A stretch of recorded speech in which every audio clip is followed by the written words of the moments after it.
Thank you, Afif. Good afternoon, good evening, everyone. I'm excited to be joining you virtually, and we'll be taking you through building emotional resilience. Since I'm the last speaker, I'm going to take you for a fast jet ride.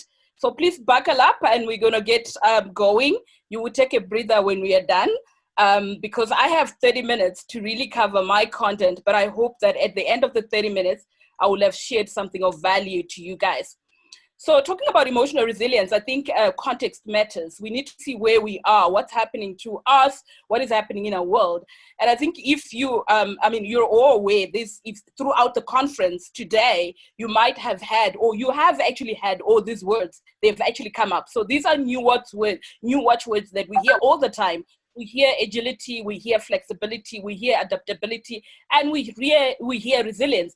Why are we hearing those words often? Because we're living in times of change. You might have had the word VUCA or KUKA. So we're living in times of rapid change. So the world around us is changing so rapidly that some of our skills and competences are even becoming redundant, which is very interesting. Okay, so as we are talking about resilience, I want you to keep at the back of your mind these things that, when we're talking about resilience, we can be talking about resilience at a personal level, the individuals in our organizations, or we can be talking about resilience in terms of the processes and the systems in our organization. So when you look at the personal aspect, you look at those key domains. When we're talking about resilience, we're saying, are you actually being resilient in the key aspects of your life, not just one aspect? Because any area of your life that you're not developing, that you neglect, is actually going to take you backwards. So when we look at the human system, we're looking at their financial and career, we're looking at the mental and the educational, we're looking at their physical and health. Now we're talking about wellness in organizations, well-being in organizations. It's becoming such a very topical issue, yet before we never actually used to talk about it. We're talking about social and cultural, we're talking about diversity, inclusion. These things are becoming important. We're saying we're going to be global players, we're going to be global employees. How do we develop these aspects in ourselves so that we can become resilient? You don't want to find yourself working with someone in a different continent, and then you are actually, you start experiencing these cultural shocks. So how do we build the whole system, the whole person, so that they become resilient? We're talking about spiritual and ethical, we're talking about family and home. All these things become critical. But when you look at the organization, you're looking at what does the organization really worry about or care about? They worry about time organization. How are we using our time, right? They're worrying about safety. And for the majority of our, our working lives, we know safety has been dominated or has been largely dedicated to physical safety. But we are now saying we need to talk about psychological safety. We cannot just talk about health, physical health. We also want to talk about psychological safety. Then we talk about training and skills, and we talk about, customer relations, because obviously we want to keep our clients happy so that we can be able to generate the income or the profitability that we are seeking. And then we're also talking about, quality control and productivity. Now, the interesting thing is that, we need to continually see the interplay between the personal and the organizational, right? Before we could separate and say the personal is personal, the organizational is organizational. But nowadays, and as we go forward, we're going to see that blurry line between the personal and the organizational, because we realize that a resilient person becomes more productive. A resilient person is actually able to dedicate more time into the organization than someone who's off sick and who's ill or who's absent because of stress. So we're starting to see those blurry lines. And so when we're talking about resilience, we now start to see, it's not just processes and systems, it's also the personal aspect, the personal domain, the human system. How do we develop it for resilience, right? So keep that at the back of your mind in terms of, we are trying to, get, those systems to work together. And when you look at the human system, which probably we will focus mostly on the human system, you realize that emotions are pivotal. And I think when I was listening to some of the speakers and some of the questions that you guys were asking earlier on, we had this, why are people afraid of change? How do we make people, interested in change instead of fearing change? Because I think that's the biggest sort of challenge when we're talking about developing a learning culture. People are afraid of changing themselves. So how do we develop the human system to an extent that it is resilient, it is comfortable to learn, okay? But because of time, I'm not really going going to delve into this human system, but it's just this diagram. You can look at it to say, when you look at the human system, you've got the brain there, the emotional and the cortical brain. You've got the memory, the mind. We want people to be, to learn quickly and to be able to have beliefs that are healthy, that sustain learning within an organization. And you also want them to be able to manage emotions in a way that give them vitality and energy to be able to perform within the organization, and also be able to build relationships that are sustainable long-term, so that they are actually also, resilient, and they've got supporting systems and relationships for them to remain resilient as human systems. But also the task, we're talking about competences, developing competences. We're talking about the world of work changing to an extent that some of our skills are becoming redundant. How do we remain relevant? How do we develop ourselves that we remain, career resilient? But an element that is critical is the issue of emotions here, because emotions are the currency of the human system. There's a reason why top performing organizations in the Fortune 500 companies take all their employees from the sweeper to the CEO through emotional intelligence training. Why? It's pivotal. When people can manage their emotions, they become open to learning. You find that some of the struggles we have in the learning space when we're trying to get people on learning is egos. People have got their egos. I was speaking to one OD consultant that just on Friday, and she was asking me to take through one of her managers through one of our coaching programs called Effective Personal Leadership. And she was saying, this guy, we've been trying to get him into a coaching program, and he's been refusing. He's been saying to them, he does not need any intervention. He doesn't need any learning. And the reason is he's smart. He's a smart guy. He was promoted through merit. He knew how to do his job well. But now managing people is a different ball game. It's a different dynamic which requires different competences, right? But because he thinks that he is smart, he has nothing to learn from somebody else. Now the skills that got him in the job and got him promoted are now becoming redundant. He needs a new set of skills, but he also requires a healthy mindset for him to be open to learning, right? Okay, so you see now he is smart, but he's now experiencing the stress that he's unable to manage his team and deliver through his team, right? So that is now, playing around his resilience as an individual. Let's look at where we are in terms of the context of the pandemic. I mean, we have heard news of death, and we continue to hear news of death. I was speaking in one of the breakout rooms to say in South Africa, we are reaching almost like the peak point because it is winter, but also hospitals are full. So you can imagine employees that are waking up and going to work every day. You're hearing everyday news of death. So suddenly you realize you start experiencing existential anxiety. You realize that you're mortal as a human being, right? And then the uncertainty. We don't know where we are going because of this particular anxiety. It has thrown us off board for the majority of us, and it was something that we didn't prepare for. It's a change that came and we're not prepared for it, right? So we need to sort of find our feet so that we can survive, but also continue to thrive going forward.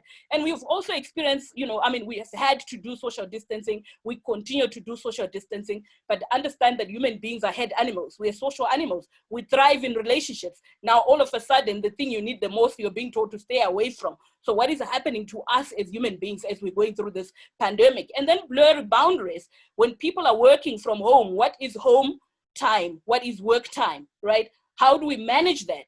And then we also realized, just as we went through the pandemic, that people became so insular.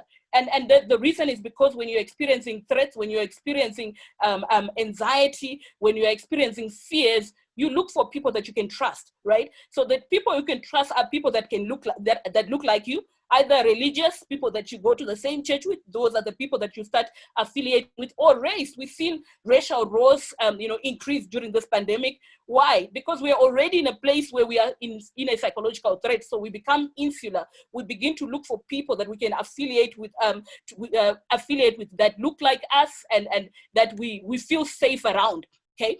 And then the crisis mode. So trying to manage what we're going through, I think a lot of us have been mostly reactionary, right? So because of the pandemic, because of the change we find ourselves in the bigger world, in the larger world, we find that we are threatened and we're threatening, okay? We are threatened, right? And we are threatening. So what does it mean? What does it, I mean, if we are threatened and we're threatening, how does it impact us as humans? So what we have gone through in the past couple of months, and some people were already in this space before we even went into the pandemic. I kept on saying to people, we are hearing that if you've got a pre-existing condition and you get COVID-19, you are likely to experience, the worst impact because of a pre-existing condition. And the question I've also been saying to people, if you had stress before the pandemic, how are your stress levels now? Okay. So these are things that are happening to us. So we are experiencing psychological threats because of the changing world. Human beings have a need for certainty. We want to know where we are going. We want to be able to plan. But right now we're unable to plan because of the uncertainty that we find ourselves in. Human beings have a need for autonomy. We want to make our own decisions and choices and live in alignment with our own value system. But at the moment, it's almost difficult because we almost have to update and upgrade what we call our choices, what we call our values. All of those things are being disrupted. And human beings have a need for relatedness. We need connection. Now, some people thrived coming to work because they had these connections at work. Now, all of a sudden, you are working from home and we are doing this via Zoom. So you can imagine that the emotional labor that every speaker has had to engage while speaking to you today, because we are not in the same room, and the currency for connection, the emotion is cut off because of the internet that we are actually connecting through. So you can imagine, we are human beings that are social animals. We need relationships, we need to connect, but now we are being disrupted. We need to find new ways of connecting, even during this challenging time. And our competences, so think about it. Everybody wants to think that they're competent. We want to know that we are able to manipulate or to use our skills and talents to achieve our goals. And now all of a sudden, some of the competences are becoming redundant, but also not only becoming redundant. So we're learning now to do these things via Zoom, and we don't always have control. Sometimes you have no control over internet and it just slips like that. It feels like you're being incompetent, right? Because you have to learn new skills and update to new skills. But also, it goes back to the beliefs we have about competence. What do we think is competence? Is it a place? Is it a journey? And I think this is why this is important for this particular conference. What are our beliefs around competence? What do we think competence is? Because learning itself is a competence. People who can learn and can sustain learning all the time, it's a good competence. And that is what we need for such a time as this, when we're experiencing a lot of change. Now, what happens when we have experienced all these changing things and they are impacting our needs, our psychological needs? We are experiencing psychological threats. And as we experience the psychological threats, we experience high levels of stress. I don't know in your context, but I know for sure that in South Africa, stress levels have gone up, and there is, predictions that we're going to have more psychological issues, even post the pandemic, because of how we're experiencing the pandemic. Okay, so the brain loses the capability to learn when you're under stress. Okay, we feel anxious, nervous, and even depressed. So statistics or predictions are saying that we're going to have more depressed cases going forward. Okay, and then when we are feeling anxious and nervous, what happens is that we perceive what people say and do as threatening, and what they are doing as negative. Okay, and then we perpetuate the stress cycle. What we do, we arouse stress because we are unable to learn, we're feeling anxious, and then people can get stuck in the stress cycle instead of us coming out. The only way we can get out of the stress cycle quickly is when we start learning, when we have the capability to learn new ways and to become innovative and start doing things in a different way, create new habits, create new beliefs that will forge us forward and take us to the next level, the next future, if you call it. Now, under stress, what often happens is that we actually sort of maintain the old ways. When we are under stress, we maintain the old ways, we maintain the old habits, we maintain the old beliefs. We are unlikely to change when we're experiencing high levels of stress. Okay, so what happens is that right now we need to be learning, we need to be creating new ways. But if people are stressed, they're unlikely to be learning so that they can become adaptable and flexible and agile, right? Okay, so we're talking about resilience. What is resilience really? Resilience is about resisting shocks and increasing functioning. So you can imagine, we have gone through the pandemic, but there are some people who have experienced very little impact of the pandemic because of their psychological capability.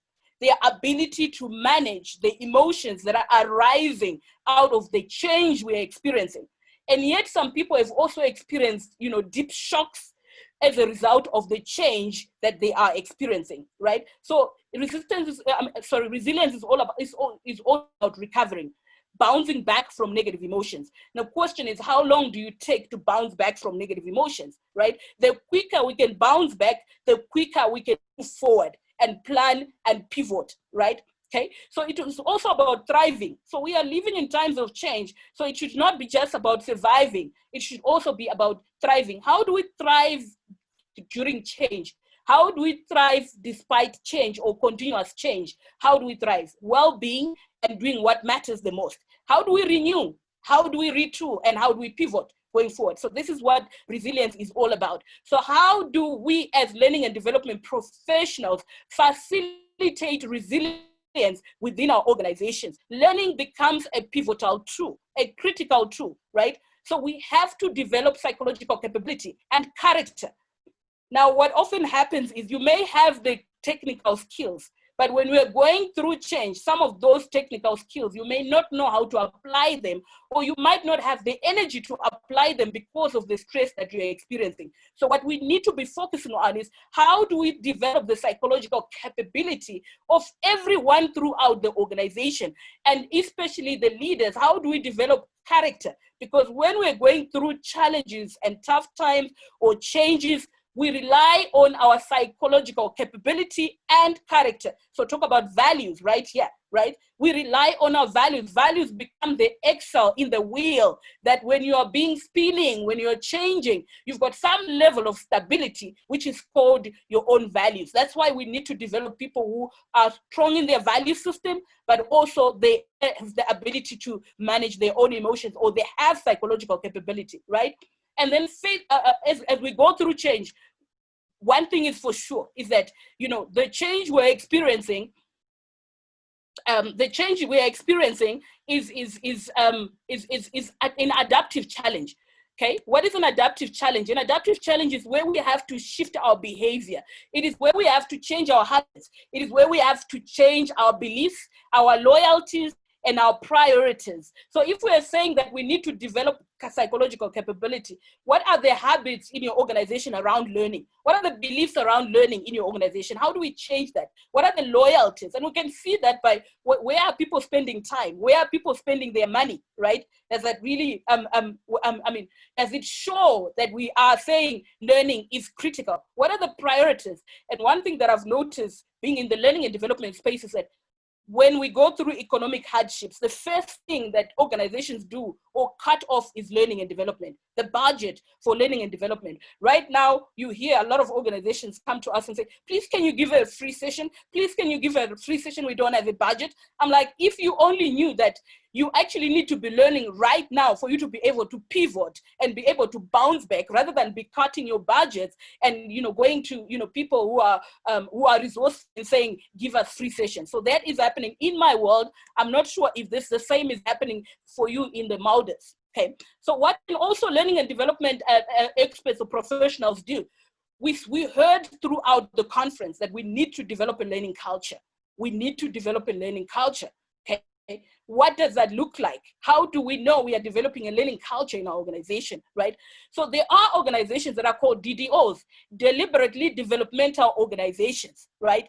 What is it that they do differently that sets them apart and that get them regarded as learning organizations, or as organizations who've got a learning culture?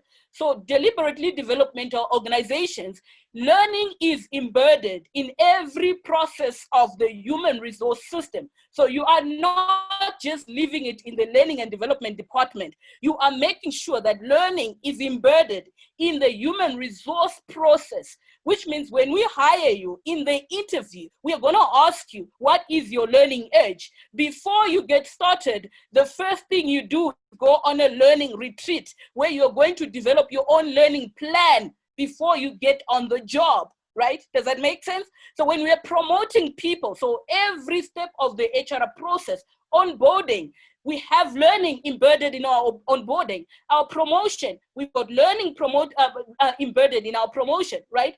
And performance evaluations, we've got learning embedded in our performance evaluations. It should not be like another thing that we do when we feel we can do. We should not be trying to motivate people to learn. It should be part of every process, which means it becomes one of the things that we do. It's a culture, it's what we do. When we get hired, you know that this organization is a learning organization, and every step of the way you're going to be managed, or you're going to be, evaluated on how you are learning as an individual. Now, if you already have an organization and you're trying to turn it into a deliberately a developmental organization, we require leadership readiness. Okay, how is the learning culture of the leaders in your organization, and how do we create leadership readiness? We know that culture fails on leadership, right? It either rises or fails on leadership. Culture is created by what leaders do. If our leaders don't want to learn, they are modeling to their subordinates that learning is not important. But if our leaders are learning and they're champions of learning in the organization, instead of saying that a learning department is a champion for learning, but it is the leaders in the organization who are champions for learning and who are learning and who are modeling learning to everybody in the organization, then we start getting it right, right? And then we also want to look at our learning interventions, right? I said earlier on, we have to develop psychological capability, and we have to develop character, right? If we're looking at our leadership interventions, and I think for the most organizations, for the most of the organizations that I've experienced, they value more technical training than they do, individual, personal, developing the person who is going to do the job, right? So looking at the person. So we need to start looking at our interventions to say how many of our interventions are developing the person, but also that our interventions are moving us towards internalization of learning, where people begin, we are transferring the ownership of learning to the individual, that the individual is now interested, intrinsically motivated to learn for themselves. Remember, we said one of the psychological needs we have is competence. People who are learning all the time, who have a learning competence, are people who are happy, excited, productive their lives. And those who are not learning, what's going on with them? Those are the people that are always giving us problems, breaking down every time, causing conflict all the time, because we do not have the relevant tools. So we need to relook at our learning interventions in terms of what are we actually, developing? Do we have learning interventions that allow us to develop the individual so that they can become a better person, better them, better everyone within the organization, better us, learning culture, right? Okay, how do we leverage adult development practices and psychological principles of learning to make sure that we are developing people who are interested in learning? As I said, we've got a psychological need for competence. And when we're learning all the time, we are feeling, enthused. We are developing our own well-being. We feel great when we learn, even though people have a challenge of learning. But those of us who are learning know that when I learn, I feel good.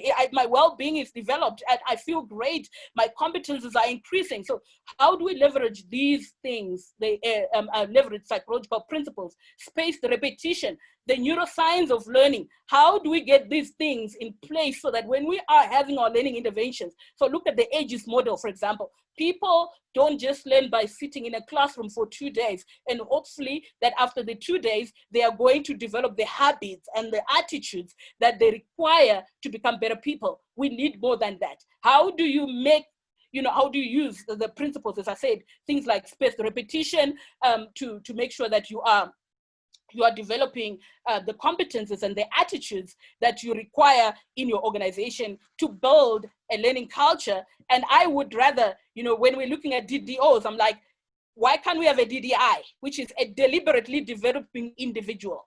So imagine if you've got a deliberately developing individual, or everyone in your organization, what kind of an organization will that be, right? Look engagement levels.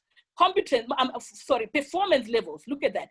Time management wise, we're no longer, struggling with some of these things because people value learning and they are developing the relevant skills that can take them forward. Okay. I hope this was a good and nice ride. And I was given 30 minutes and I think I've done that in less than 30 minutes, Afif. So I'm going to take questions for now. Thank you so much. Wow, Mavis, it was like you know how to say the Boeing Super Jumbo from Johannesburg to the Maldives. I mean, I almost said to you that you know it's all right if you can take off, but you know you are so right, and I love the and I think but the message I got from you and how you did this was that you know you use your emotional resilience against the time, against the organizer's arrangements, and which I think which I think was quite amazing, you know. So well done on doing that. I do have a couple of questions here for participants, and my first question is for one of the participants said that in terms of you know, peer coaching is a very important thing, right? Because earlier our friend Eddie spoke about it, and how can peers help? You know, peer coaching or peer partnerships in organization can help in building emotional resilience with one another. What's your take on that? Yeah, so peer-to-peer coaching is important because you can't always rely on external people, but I think it has to be modeled from the leadership, right? So peer-to-peer coaching, very important, very relevant. In fact, that's how we will know that we have a culture for learning. If we have people now being able to coach themselves within the organization, that we're not only relying on externals and we're saying we need to hire external coaches all the time, right? So peer-to-peer coaching, very instrumental, and that's where we need to be moving. And that's how we will also know that we are actually a developmental organization. Yeah,